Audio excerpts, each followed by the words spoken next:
Approach of the traditional right, which, for the sake of argument here, let's say is embodied by Vice President-elect J.D. Vance, and how they approach the tech space, tech entrepreneurship, gives me a segue here.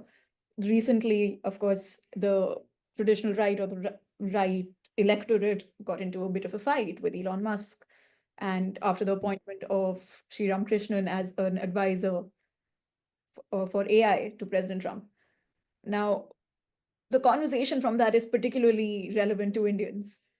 The conversation was about high-skilled immigrants in the United States and the utility they have towards the American big tech structure, the growth of the big tech industry in the United States.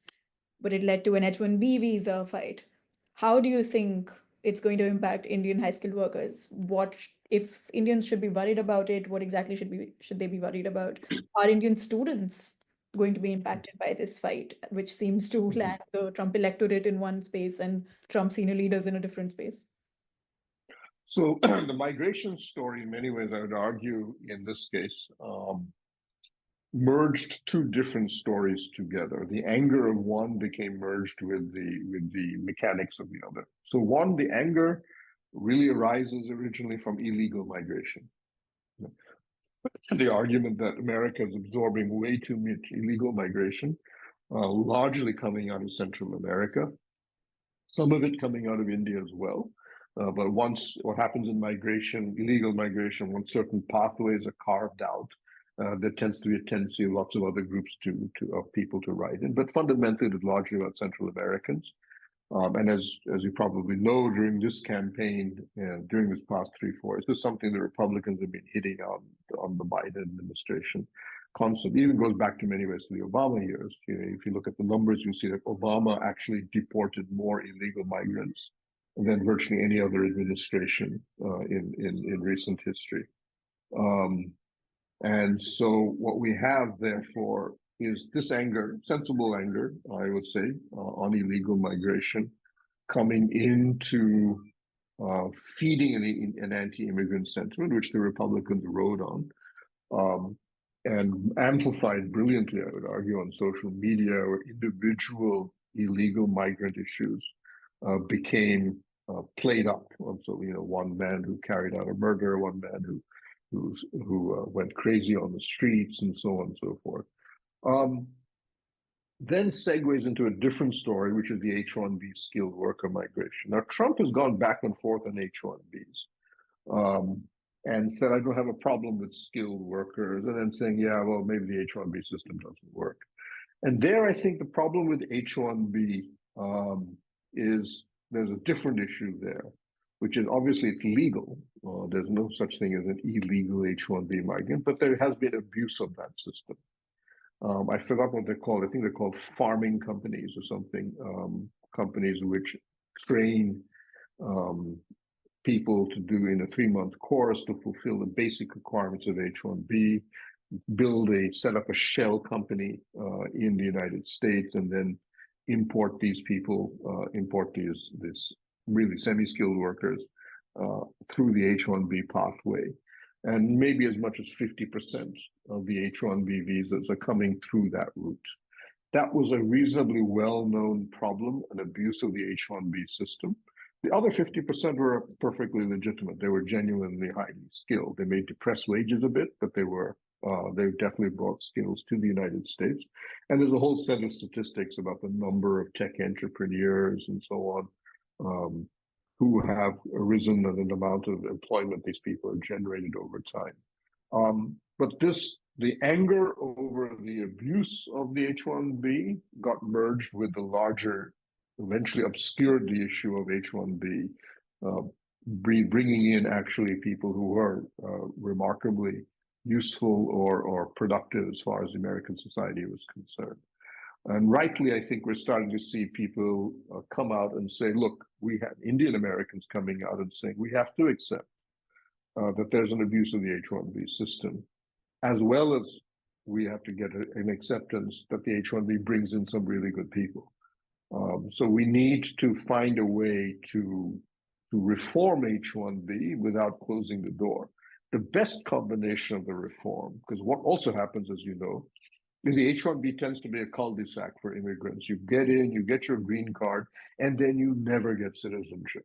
The citizenship just waits for 20, 30 years. They just go on. And there are literally millions of green card holders in H-1B because there's no clear path to citizenship for them, no matter how productive or useful they are to American society.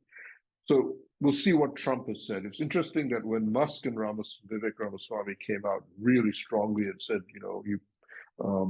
not I think necessarily usefully, but came out strongly and said that anybody who denounces H-1B is off their rocker, blah blah blah. Trump was a little more restrained. He rightly just said that yes, H-1B is fine, but it needs to be changed, and that is actually the right policy. But it needs to be changed in two ways. And whether or not he has the legislative capacity and the policy breadth to do that would be, I will reform it by taking out the abuse part of the H-1B, taking out the semi-skilled part of it that has happened, and combining it with the citizenship path, which would be the perfect win-win for both India and the United States. My sense, however, is right now, all we are hearing about is closing down the abuse part, but we'll see how that works out.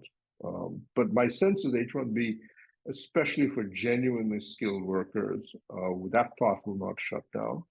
But in many ways, as you know, with the rise of AI, with remote working, H-1B is becoming less and less important overall to the IT services story than it was, let's say, 10, 15 years ago. So I can take from that Indians don't need to preemptively be worried. We can wait for a revised H-1B policy if it is revised in the first 100 days. Till then, it's business as usual. Well, I think they should lobby. In America, it's always important to lobby and get out the right story. But what I would argue is don't get into a position of defending H-1Bs blindly, except that there are problems with that system that need to be corrected. That sounds sensible. Speaking of things that Indians should or should not be worried about, from a trade perspective, we've talked about tariffs when you were on the podcast once before. Is there any change in the worrisome trends? Has President Trump made any further statements? Are we still working off of the assumption that China might get a 60% tariff, that other countries that are not particularly helpful to the United States might get like a paltry 10 to 20%, which is paltry for them, but would really impact our larger trade calculus? Again, I think there are two strands here. One is the US-China relationship, which is genuinely toxic. But Trump overall tends to use tariffs as an opening salvo towards a negotiation. It's not necessarily the best way to do it, but that's his way of doing it. And most governments get that. The problem between the US and China is that there's been virtually no communication between the two sides. During the entire Trump campaign, my company found out was that we discovered that when our teams visited China, there was this thing by the Chinese that, look, nobody in even the Harris campaign team, let alone the Trump, has allowed met anybody from China. One, because they're scared of doing so, given the number of times Chinese spies have been caught meeting congressmen and so on. But there's no communication. So if Trump wants to use the 60% tariff threat to get a big deal from China, we have no idea what the contours of that deal would be. So we have to assume the worst, which is you hit us with 60% tariffs, we will devalue our currency by 60%. The result is not, so for India, the big concern is not, that may sound as good for India, and maybe yes, Apple, for example, it seems to have said that if 60% tariffs are imposed in China, we'll have to nearly double our production of iPhones out of India. But the real question would be, what is the secondary impact of a trade war merged with a currency war? And the results will be bad. Chinese products, already plenty of them in the global market, will flood the system. Countries around the world would have to raise tariffs. You'll see massive supply chain disruption. And most modeling and most experts that have spoken would say the same thing, that if you're an emerging economy in all of this, your currency will collapse. because there were huge capital flight to safe havens, gold, the dollar mainly. But you would expect massive disruptions for your currency, your exchange rate, and probably for your overall trade and investment numbers. So that is a secondary effect that India would not be immune to, even though we'd be far better off than many other emerging economies. So yes, we're worried about a tariff war between US and China, not because of its direct impact, but because of its secondary impact. So that's one element of it. Now, Trump, as you said, has said 20% tariffs against everybody. It's not specific to India. He just hit countries quite arbitrarily. But it's noticeable that in the first list of countries that he has basically come out with, it's been Canada and Mexico that have been his primary targets. India's not even been mentioned in that preliminary list. And I think that's on two fronts. One, Canada and Mexico, for whatever reason, Trump sees that as politically the one that will get the strongest public reaction, especially from the working class base that he's been wooing. That these are the guys who take our jobs, the Mexicans, and the Canadians basically are allowed to sell stuff to America without buying stuff in return. It's not really true, but he has that. I think he gets that. There's a public sense of that, and so he can tap on this. But the overall is tapping on a larger American belief or working class belief, I would say, that NAFTA, the North American Free Trade Agreement, was a disaster for them, that it is linked in their minds with a huge deindustrialization of large portions of the United States. And definitely was true from Mexico. The Canadian argument is definitely not that strong, but he's linked those two together. So that is, I think, the primary target. What do the American working class, what are their primary targets? Now, for that working class, India is not the target. China is a target, yes. Mexico, yes, but India has not, if anything, has been a really big laggard in terms of manufacturing globally, and definitely in terms of even getting manufacturing jobs from overseas. So in the Indian case, from what we can tell, speaking to people who have, or if you wish, part of the Trump circle, the goal for Trump is 20% tariffs. In India's case, is again an opening salvo to what? Another trade deal. What is that trade deal? We don't fully know. But if you go back to 2020, the last year of the Trump administration, Bob Lighthizer, the then USTR, had told the Indian side, we're launching steel and aluminium tariffs against everybody. Don't worry about it. What we are going to do is going to use that as an opening gambit to get a trade deal with you. We won't call it an FTA, but the heart of that was not well, blueberries, cheese, and all of that stuff as well. But the real thing that Lighthizer argues, global trade is going to be about technology. It's going to be about digital standards, e-commerce, all of that stuff. And he actually proposed a 5-point digital agenda and said, let's start talking. The Indian side said, perfect, that fits into exactly where our economy is going. And it actually set a date, April 2020, for the first round of that dialogue, but COVID came in between, and then Trump fell from office. So what we're getting is a sense that Trump's team, Greer, the new USTR, was chief of staff of Lighthizer. I think there'll be strong continuity in policy on that front. That is exactly what they want from India. We launched some tariffs against you, don't worry about it, it's not a big deal. It's really about you coming out and saying, let's start talking about a trade and technology agreement between the two sides. A bit of the blueberries, the cheese, the tariffs, but really fundamentally about technology. And now, given the fact that one of the accomplishments of the Biden administration is that our technology relationship with America has expanded to so many other fields now, that it's going to be a much more comprehensive one than just the 5-point digital agenda that was considered back in 2020. And it probably now perhaps potentially have a bit of labor mobility, a bit of investment, a lot of supply chain resilient stuff built into it. There is a common thread in the two things you talked about. In the latter, one being India and America, is tech relationship, specifically investments and co-development in critical and emerging technologies that has really ballooned in the Biden administration, which we expect to be continued, I think, in the Trump administration. And then there's the US-China relationship you talked about from the perspective of the toxicity of the trade aspect. There is, of course, the threat of China's significant technological advancements. That has been one of the reasons why the US-India partnership in critical and emerging tech has come up as fast as it has with that threat looming.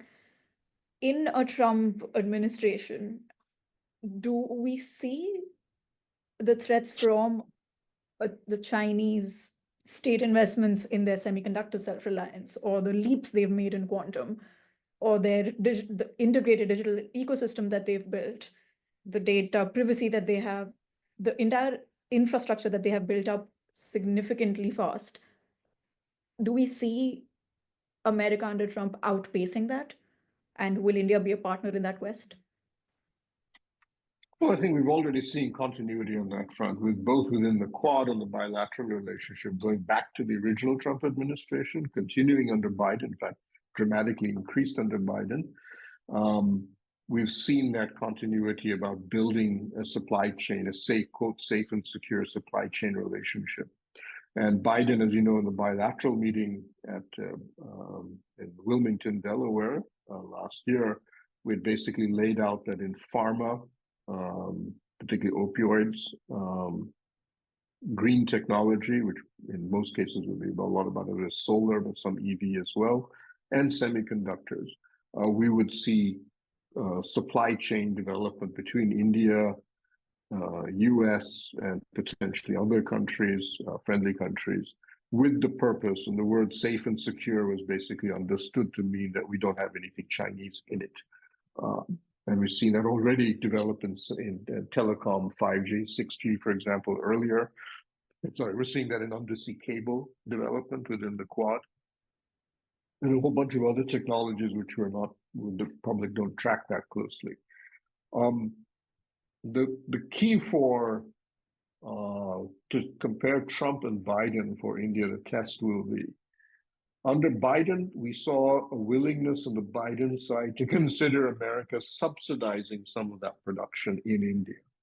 Or if nothing else, for example, we'll give you contracts for the production that is made in India for chips that in America would then buy. So in effect, America pays for that production, that supply chain shift going to India. It's not clear to me that Trump would necessarily be so generous. That why I think his instinct would be, why can't we build it in the United States? India can contribute to that in some way, but why should we give them money to build a factory there? So that part of it, we'll have to see whether that survives the new administration. I think the concept in safe and secure supply chains will continue. The nature of that agreement, we'll have to see how that changes. So I think that's one element. Semiconductors, while China has made huge advances, let's understand that China still has to import not just the bulk of its high-end chip devices, especially new ones like in AI. It has to import the bulk of the ingredients used for those semiconductor chips. I think recently there was an announcement that they had cracked the 5-nanometer barrier. I remember talking to some Taiwanese, and they're like, "Yeah, we did that in 2018. Big deal. This is not a." And the question they said is, how much of the chip manufacturing is actually commercially viable? You have to have 70% of the chips to be workable for it to become commercially viable. And so the numbers we're getting is like Chinese are about 20%. Yes, they're definitely advancing. If you're spending $30 to $40 billion a year building up that capacity, you will advance. That's inevitable. But they're still far behind on a whole host of fronts, and new chip technologies keep coming out. So we'll see how that. I mean, China will probably, maybe if you could argue, talking about is 10 years behind right now. They'll reduce it to 6 to 7, 3 to 4, and in some areas they may catch up on the chip front. But simple things like chip ingredients are totally dominated. These substances by the Japanese. Nobody knows how to make substance that goes in a chip with the kind of purity that the Japanese do. And so there you're seeing, and if you look at the charts, what is interesting about who dominates different types of chips market share, I would argue the country that's really suffering is South Korea. That in all of this, you can see South Korea slowly becoming like number 2 or 3 in every sector, and slowly losing market share. That is the country that is actually getting squeezed the most by this chip war, more than anybody else. And that is a problem, because that is a contributor, if you wish, to the non-China semicon thing. But it's a space that's opening up to other countries, and we need to be. I would argue chip design, we already see India coming in. We've got a plan on in terms of manpower development. We've worked it out with the Taiwanese, which will be very important, because ex-China manpower, there's virtually no country that has it right now for chip manufacturing and so on. And you will see a bunch of other areas India will move in. So I think we'll do pretty well on the semiconductor chip area. And a lot of that will be commercial. It won't necessarily require all that much in terms of external subsidies. Other areas like quantum, really cutting edge stuff, almost theoretical in many ways, is harder to work out. India is just beginning on that path, and we will be a junior partner, but we need to be a junior partner, whether it's in the Quad or bilaterally with certain countries, because we have just begun that game. But what we do have is, again, manpower. We can bring in the numbers for AI and quantum. We're the number 2 STEM nation in the world in terms of the students we produce. You can argue about the quality of a lot of them, but that's true even for China. And the quality is actually, I would argue, starting to improve, and a lot of that is exported. A lot of the STEM, the best STEM, especially in AI, for example, ends up in the United States, coming from India. So that technology area will be interesting. So, but I said there are 2 elements. One is the supply chain of existing technologies and structures. How much does Trump follow Biden in effectively conceding some of that space and potentially providing even capital to support that with India, and how much of it does? And then on the other side is, how do we put together an ecosystem that allows India and the Quad countries, if you wish, to work together on maintaining a non-China capacity, even if not dominance? I want to end with a more America-focused question here, because you've given us a lot of food for thought from a global perspective. So if we zoom back in and think about the long-term impacts the Trump era has made, you mentioned one, which was American isolationism in service of America's economic growth in the Make America Great Again campaign, which has fundamentally changed the theory of the American policeman, America being the global policeman in the world. So if we park that thought, another long-term impact of the Trump era has been the American electorate has fundamentally shifted. The minority groups that would have voted for President Obama in term 1, they can't be relied on to be Democratic voters at this point. Many things shifted in the exit polls of the last election. Could you let our listeners know about that? How does the American electorate look now? Where do we see it going? That's a tough one, but you're right. I think the core of this, the real remarkable shift in this election was the degree of minority, Latin votes, Black votes, but really Latin votes, because they're the biggest minority group in America, shifting quite strongly in favor of the Republican position, and doing so even, and it was interesting how much Democrat margins of victory in places like New York and so on, coastal areas, which they normally dominate, shifted in favor of the Republicans. Their margins are remarkably cut down. If this continues and this becomes permanent, then the Democrats are in very big trouble, because in effect they will have lost, if you wish, the working lower middle class of white population, and then lost a substantial chunk of the minority vote, which in many ways, combined with the liberal suburban middle class vote, was the core of their support. Whether this is permanent or not, partly will depend on how successful Trump is in addressing the demands of these minority voters, and also whether the Democrats have the ability, I would argue, to move back to the center, especially on a number of gender and identity issues, which have troubled minority voters who are generally socially quite conservative, but have tended to vote for the Democrats on the economic side. But if Trump's economic policies do work for them, then they will have really no reason to continue to vote Democrat. So yes, I think that's going to be the fundamental political domestic story, in my view, because without that minority vote, the Democrats simply will not have the capacity to go beyond certain states. For the states, the combination of the Electoral College, which is already in many ways biased in favor of Republicans, combined with the inability to form a larger coalition, then the Democrats are in big political trouble. So in that case, the real story will be what happens to the Republican Party, because it has now a couple of strands internally which are to some degree not necessarily in alignment with each other. You have a sort of tech libertarians group who represented by people like Elon Musk and so on, whose real goal is about government and changing the nature of government, making it more friendly to the kind of technological innovations and transitions, but fundamentally, should we say, one that does not get in the way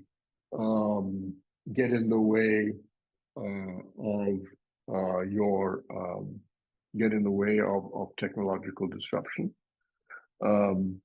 Then you have the nativist, the Jacksonian Democrat core, which is what a person like J.D. Vance represents. Small town, working class Americans who correctly argue that Washington basically carried out big global policies that massively hurt us, told us to send our sons to go off and die in foreign lands, but then carried out trade policies that destroyed our the job base and our income base, and don't really care what has happened to us. I noticed on Twitter, for example, well, there was all this talk about the Pacific Palisades fire in California. A number of people said, there were tornadoes and storms that destroyed homes in Tennessee and Kentucky just a couple of months ago. Those people are still living in tents, but American media has completely ignored these because they're small, poor people in Tennessee and Kentucky, instead focusing on the mansions burning and being burnt in California. And then what is why is this happening? And that's the kind of thing that will continue to feed that Jacksonian revolt against the establishment. And that's really the core of the Trumpian movement, in my view. But they don't necessarily, as the H-1B debate showed, they don't necessarily align at all with the tech libertarian policies that are there. And then you're going to have to see whether Trump can actually deliver on the economic stories, because I don't see manufacturing jobs coming back to the United. I don't see manufacturing jobs coming up anywhere in the world because automation, the nature of manufacturing has changed so dramatically. It's a new set of jobs that are going to have to be created, drawn out of whether it's green transition, but really out of a new digital economy. And it's not clear, I think Musk would get it. I'm not clear that Trump gets, or a lot of his team necessarily understands that this is where you really need to be going. So you need to be changing your educational system, your infrastructure, your nature of your FTAs, all have to be changed to be able to promote the creation of that new digital economy in which micro-entrepreneurship can take place. But if you go to new factories, they're coming up. I've been to factories in Japan and other places, giant factories that make tens of thousands of motorcycles, and there are 2 people in them. And then when I talk to them, I say, oh, this is nothing. The next generation will have no human beings at all. You won't even be allowed to walk into those factories because they have no lights, because robots don't need lights. If you look at Ukraine, what's interesting, teams that my company have gone to the battleground have come back and described a dystopian battlefield. A daytime, no human being can be seen anywhere. They're all hiding. Why? Because the entire battlefield is controlled by drones.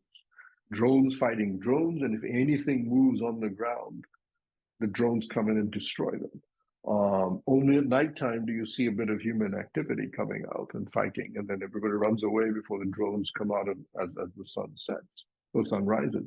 So you need to recognize, they're looking at a military, which used to be a giant source of employment, that will increasingly be automated.